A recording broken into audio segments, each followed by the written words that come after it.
So guys, so meron tayo ngayong octopus at hindi ko alam kung paano ito lulutuin. Okay, laki na, grabe. Yun lang, yung octopus. Shucks. So bahala na.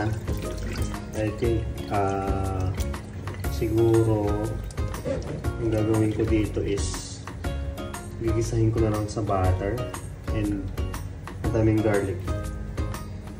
Gano'n na lang siguro kasi hindi ko talaga alam paano lulutuin to. Okay, simulan na natin.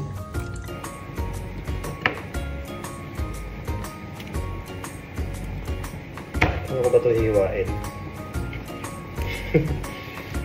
Ganito. Ito muna sa gitna. Okay. And then lagyan natin yung katawan. Grabe no? Ang liit lang ng katawan niya. Ayun o. Para siyang dila. Para siyang dila. Ganyan lang siya kalaki. Pero yung galamay niya ang laki. Yun yung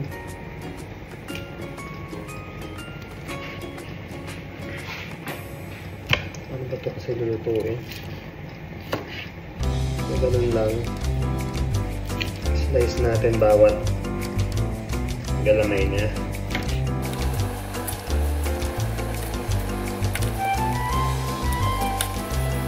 Tingnan niya kung gaano kahaba yung isang galamay.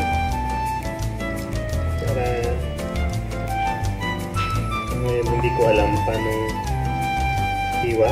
Ano ba? Ganyan?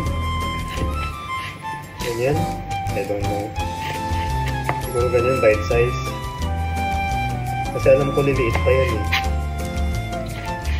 Yan.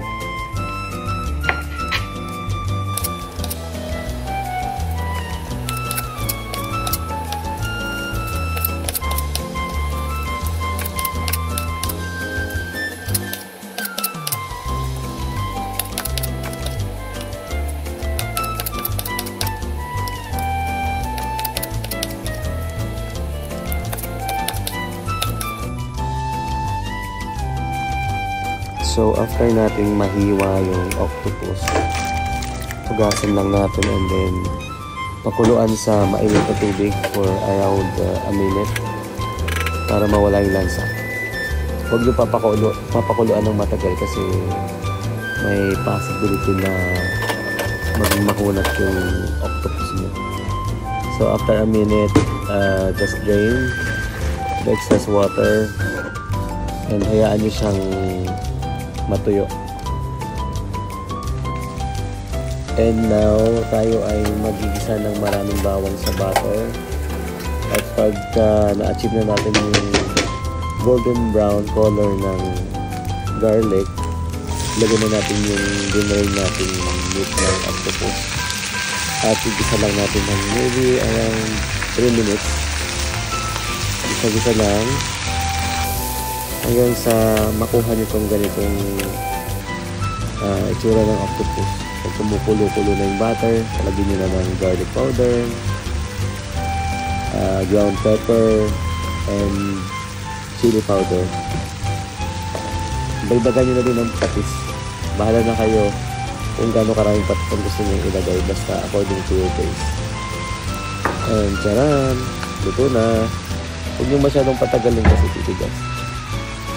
Taste test. Sarap.